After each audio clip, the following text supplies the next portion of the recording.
بسم اللہ والحمد للہ والصلاة والسلام علی رسول اللہ وعلی آلہ وصحبہ ومن والاه رب اشرح لی صدری ویسر لی امری واحلل عقدۃ من لسانی یفقہوا قولی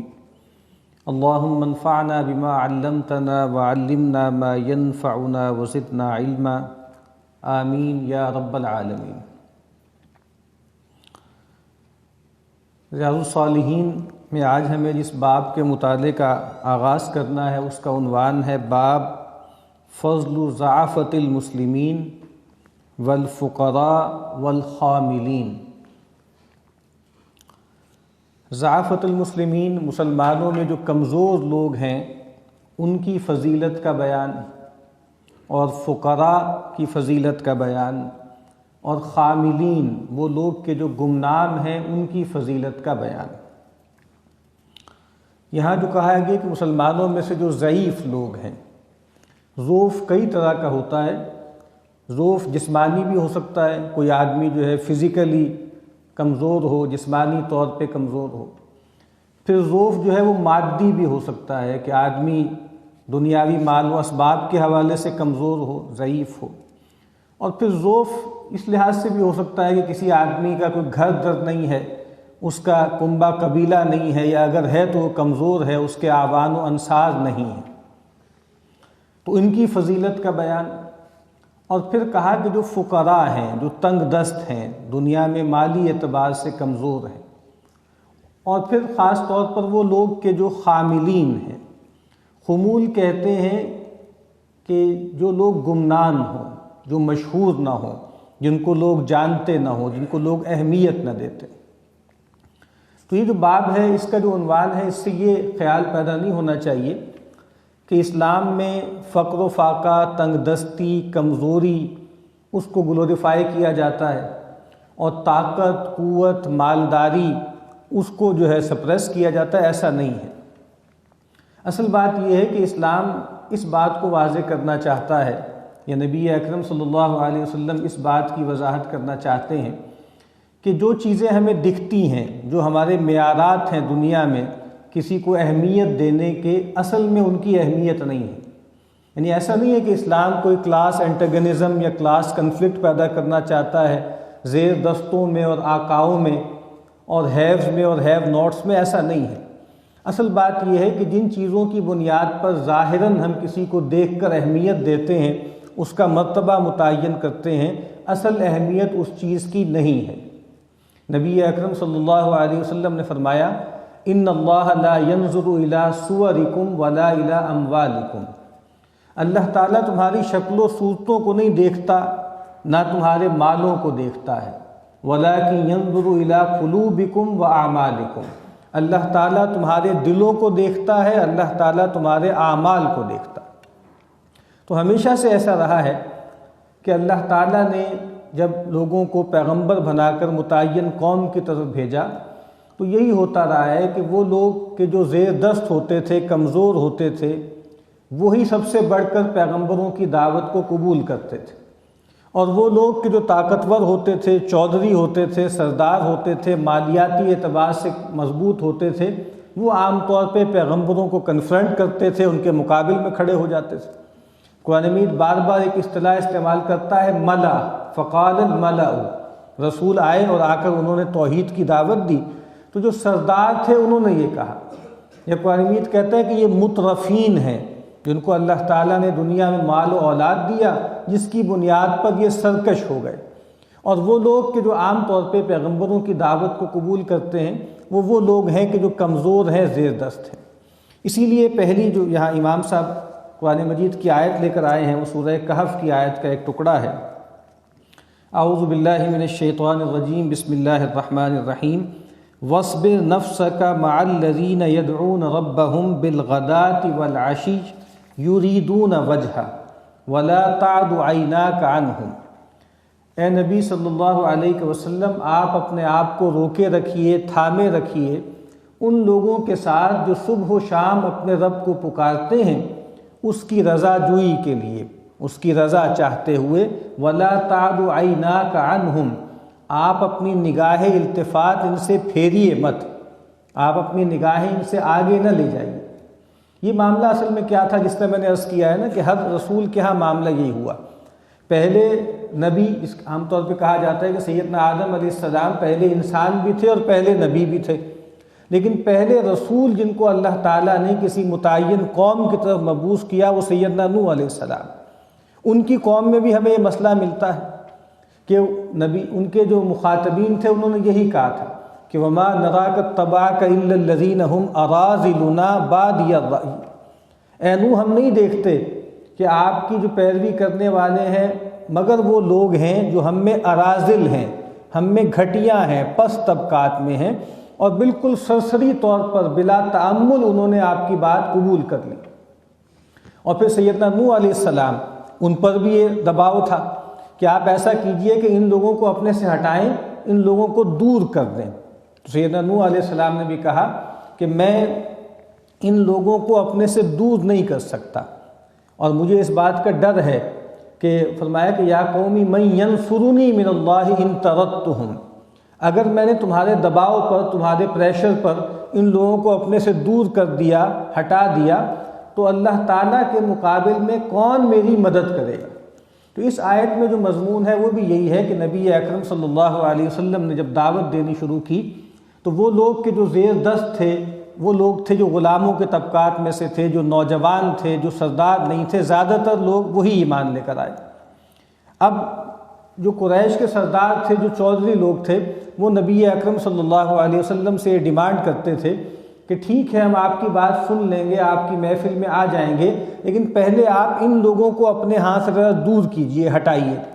یہ جو عمار ہیں، یہ جو صہیب ہیں، یہ جو بلال ہیں، یہ جو مقداد ہیں، یہ عبداللہ ابن مسعود ہیں،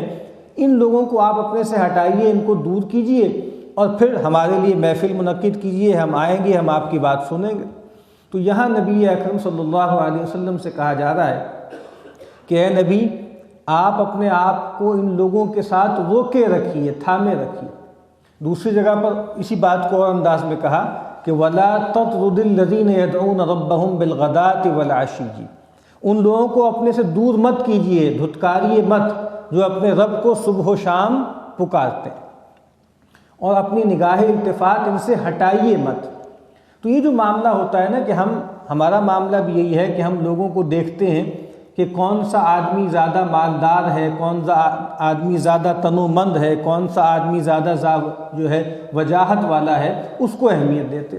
تو یہ جو باب بیان ہو رہا ہے اس میں نبی اکرم صلی اللہ علیہ وسلم اس بات کو واضح کر رہے ہیں کہ اصل اہمیت اس کی نہیں ہے، اور خود قرآن مجید نے کہا ہے کہ یہ جو مال اور اولاد ہے یہ تو فتنہ ہے، اور نبی اکرم صلی اللہ علیہ وسلم سے فرمایا کہ آپ فَلَا تُعْجِبْكَ أَمْوَالُهُمْ وَلَا أَوْلَادُهُمْ، ان کے مال اور ان کی اولاد آپ کو خوش نہ آئے، انما یرید اللہ لیعذبہم بہا فی الحیات الدنیا، اللہ تعالیٰ تو چاہتے ہیں کہ اسی مال اور اولاد کے ذریعے ان کو دنیا کی زندگی میں عذاب دے۔ تو یہاں پر یہی روایتیں امام صاحب لے کر آئے ہیں۔ پہلی روایت ہے سیدنا حارثہ بن وہب رضی اللہ تعالی عنہ سے کہ وہ فرماتے ہیں سمعت رسول اللہ صلی اللہ علیہ وسلم یقول، میں نے نبی اکرم صلی اللہ علیہ وسلم کو فرماتے ہوئے سنا، الا اخبرکم باہل الجنہ، اے لوگوں کیا میں تمہیں باخبر نہ کروں ان لوگوں کے بارے میں کہ جو اہل جنت ہیں؟ میں تمہیں بتاؤں نہیں کہ اہل جنت کون ہوں گے؟ اہل جنت کی اکثریت کن لوگوں پر مشتمل ہوگی؟ پھر آپ نے فرمایا کل ضعیف متضعف، ہر وہ شخص کہ جو کمزور ہے اور متضعف ہے، جس کو دبا لیا گیا ہے، جس کو کمزور گردانا جاتا ہے، جس کو حقیر سمجھا جاتا ہے۔ اور فرمایا کہ اس کا معاملہ اللہ کے ہاں کیا ہے، لو اقسم علی اللہ لابرہ، اگر ایسا شخص اللہ تعالیٰ کے نام پر قسم کھا لے تو اللہ تعالیٰ اس کی قسم کو پورا کرتے۔ یعنی وہ لوگ کہ جو دنیاوی اعتبار سے کمتر ہیں، جن کا کوئی جو ہے مرتبہ نہیں ہے، نبی اکرم صلی اللہ علیہ وسلم نے فرمایا رب اشعث اغبر ذی تمرین، کتنے ہی ایسے لوگ ہیں جو دو چادروں میں ملبوس ہیں، جن کے بال بھی پراگندہ ہیں، جن کے کپڑے بھی خاک آلود ہیں، مدفوع بالابواب، یہ وہ لوگ ہیں جو دروازوں سے دھتکارے جاتے ہیں۔ کہیں جاتے ہیں تو ان کے لیے دروازہ کھولا نہیں جاتا ہے، ان کا کہیں استقبال نہیں کیا جاتا۔ ان کے بارے میں پھر فرمایا کہ لو اقسم علی اللہ لابرہ، اگر یہ اللہ تعالیٰ کے نام پر قسم کھا لیں تو اللہ تعالیٰ ان کی قسم کو وفا کرتے۔ اور فرمایا کہ ایک روایت میں آپ نے فرمایا کہ کم من ضعیف متضعف، کتنے ہی ایسے لوگ ہیں جو کمزور ہیں، جن کو کمزور سمجھا جاتا ہے، ذی تمرین، دو چادروں میں ملبوس ہیں، لو اقسم علی اللہ لابر قسمہ، اگر اللہ تعالیٰ کے نام پر قسم کھا لیں تو اللہ تعالیٰ ان کی قسم کو وفا کرتے ہیں۔ منہم البراء ابن مالک، اور آپ نے کہا ان میں براء ابن مالک بھی ہیں۔ تو کہا کہ اصل چیز جو اللہ تعالیٰ کے نزدیک جس کی اہمیت ہے وہ کیا ہے؟ وہ تقویٰ ہے، وہ اللہ سے تعلق ہے۔ اسی لیے فرمایا نا کہ دیکھو تم کسی کی ظاہر کو دیکھ کر اس کا مذاق نہ اڑاؤ، لا یسخر قوم من قوم عسیٰ ان یکونوا خیرا منہم، کوئی گروہ دوسرے گروہ کا مذاق نہ اڑائے، ہو سکتا ہے کہ وہ اس سے بہتر ہو۔ اصل جو مرتبہ ہے وہ تو تقویٰ کی بنیاد پر ہے نا۔ ایک موقع پہ سیدنا عبداللہ ابن مسعود رضی اللہ تعالیٰ عنہ کہیں درخت پہ چڑھ رہے تھے تو ان کی پنڈلیاں بہت پتلی پتلی تھیں، باریک تھیں، تو کچھ لوگ دیکھ کر مذاق اڑانے لگے، تو نبی اکرم صلی اللہ علیہ وسلم نے فرمایا کہ اس کے پتلے جسم پر یا پتلی جو ہے وہ پنڈلیوں کا مذاق نہ اڑاؤ، اللہ تعالیٰ کے ہاں ان کا وزن جو ہے وہ پہاڑ سے بھی زیادہ ہے۔ اور آگے ایک روایت آئے گی، سیدنا ابو ہریرہ رضی اللہ تعالیٰ عنہ نے فرمایا کہ رسول اللہ صلی اللہ علیہ وسلم فرماتے ہیں اِنَّهُ لَيَأْتِ الرَّجُلُ السَّمِينَ الْعَظِيمُ يَوْمَ الْقِيَامَةِ لَا يَزِنُ عِنْدَ اللَّهِ جَنَاحَ بَعُوضَةٍ، قیامت کے دن اللہ تعالیٰ کی جناب میں ایک شخص کو لایا جائے گا جو بہت فربا ہوگا، تنومند ہوگا، بہت عظمت والا ہوگا، بڑا چودھری، بڑا سردار ہوگا، لیکن اللہ تعالیٰ کے ہاں ایک مچھر کے پر کے برابر بھی اس کا وزن نہیں ہوگا۔ جس طرح خود قرآن مجید میں منافقین کے بارے میں فرمایا نا کہ وَإِذَا رَأَيْتَهُمْ تُعْجِبُكَ أَجْسَامُهُمْ، اے نبی جب آپ ان کی طرف دیکھتے ہیں تو ان کے جو جسم ہیں وہ آپ کو خوش آتے ہیں، لیکن ان کا کوئی مرتبہ نہیں ہے۔ خود قرآن مجید نے کہا کہ یہ جو کثرت ہوتی ہے نا، قُلْ لَا يَسْتَوِي الْخَبِيثُ وَالطَّيِّبُ وَلَوْ أَعْجَبَكَ كَثْرَةُ الْخَبِيثِ، اے نبی کہہ دیجئے پاک اور ناپاک برابر نہیں ہو سکتے، چاہے آپ کو ناپاک چیزیں، غلاظت والی چیزیں، ان کی کثرت خوش بھی آئے۔ تو اصل بات یہی ہے کہ اللہ تعالیٰ کے ہاں جو مقام و مرتبہ ہے وہ تقویٰ کی بنیاد پر، للہیت کی بنیاد پر طے ہوتا ہے۔ تو یہاں فرمایا کتنے ہی لوگ ہیں جو دنیاوی اعتبار سے کمتر ہیں، ضعیف ہیں، دبا لیے گئے ہیں، لیکن اللہ کے ہاں ان کا مرتبہ کیا ہے کہ اگر اللہ کے نام پہ قسم کھا لیں تو اللہ تعالیٰ ان کی قسم کو پورا کرتے۔ اور پھر فرمایا الا اخبرکم باہل النار، کیا میں تمہیں باخبر نہ کروں اہل جہنم کے بارے میں کہ جہنمی لوگ کون ہیں؟ کل عتل جواز مستکبر، فرمایا کہ ہر وہ شخص کے جو عتل ہے، عتل کون ہوتا ہے؟ تند خو، سرکش،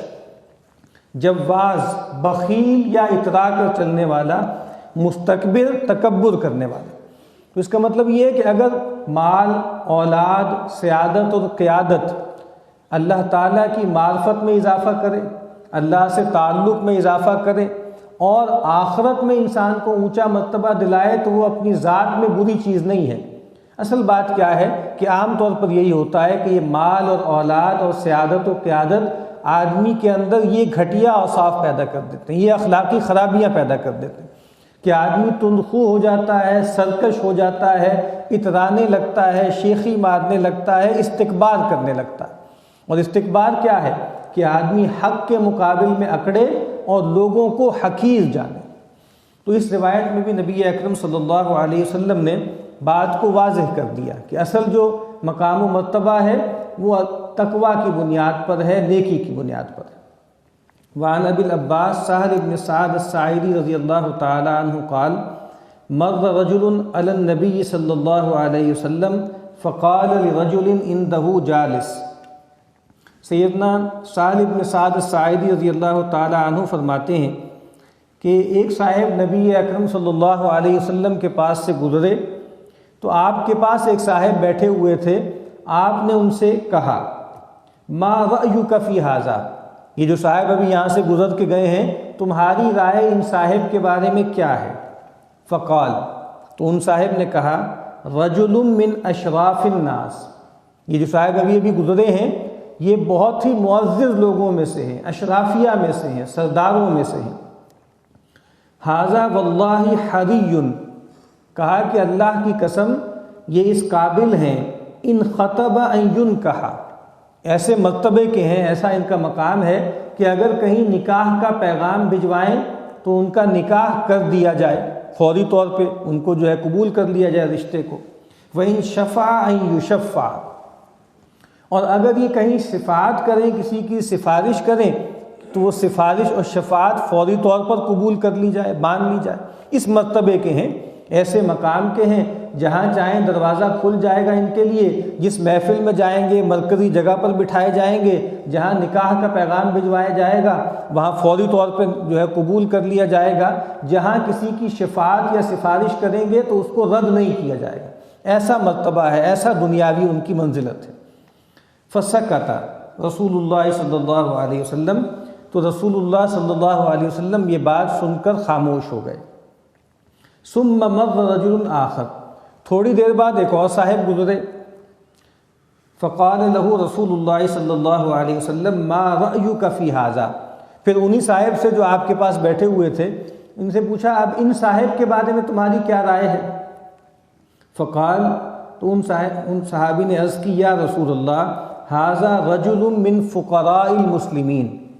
یہ جو صاحب ہیں یہ مسلمانوں میں فقراء میں سے شمار ہوتے ہیں، تنگ دست لوگ ہیں، بالکل غریب ہیں، مفلس ہیں۔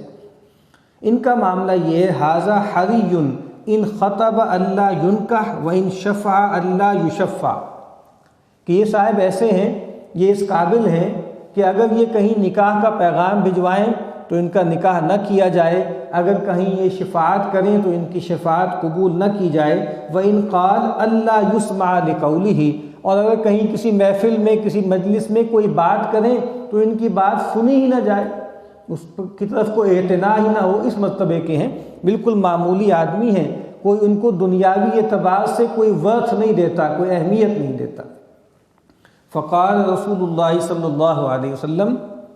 اس موقع پہ رسول اللہ صلی اللہ علیہ وسلم نے فرمایا ھذا خیر من ملء الارض مثل ھذا، آپ نے کہا یہ جو تنگ دست ہے، یہ جو فقیر ہے، یہ فقیر پہلے شخص سے، پہلے جیسے شخص سے اگر دنیا بھر جائے تو یہ فقیر ان سب سے بہتر۔ یعنی ایک طرف وہ آدمی ہے جس کے بارے میں کہا کہ اس کا کیلیبر یہ ہے، اس کا مرتبہ یہ ہے کہ ہاتھوں ہاتھ لیا جائے، ہر جگہ سرانکوں پر بٹھایا جائے، اور یہ ایک تنگ دست آدمی ہے، اس کو کوئی پوچھے ہی گئی نہیں۔ تو اب اصل بات کیا ہے کہ اللہ تعالیٰ کے نزدیک اہمیت کس چیز کی ہے؟ وہ تقویٰ کی ہے، وہ رسول اللہ صلی اللہ علیہ وسلم اور اللہ سے محبت کی ہے۔ تو کہا کہ یہ جو فقراء مسلمین میں سے ہے یہ اللہ والا ہے، یہ اللہ سے تعلق رکھتا ہے، اور جو پہلا آدمی تھا وہ دنیاوی اعتبار سے تو بڑے مرتبے کا تھا، بڑا اونچا تھا، لیکن وہ سرکش تھا، اللہ کا نافرمان تھا۔ تو کہا کہ اس جیسے لوگوں سے زمین بھر جائے تب بھی یہ دوسرا آدمی اس سے بہتر ہے۔ تو اس روایت میں بھی نبی اکرم صلی اللہ علیہ وسلم نے کمپیریزن کر کے ہمیں بتا دیا کہ اصل ورث جو ہے اللہ تعالیٰ کے ہاں وہ تقویٰ کی ہے۔ ان اکرمکم عند اللہ اتقاکم، تمہارے نزدیک اللہ تعالیٰ کے نزدیک جو ہے سب سے زیادہ عزت والے اور مرتبے والے لوگ وہ کون ہیں؟ جو تم میں سب سے زیادہ متقی ہیں۔ دعا ہے کہ اللہ تعالیٰ ہمیں تقویٰ پیدا کرنے کی توفیق عطا فرمائے۔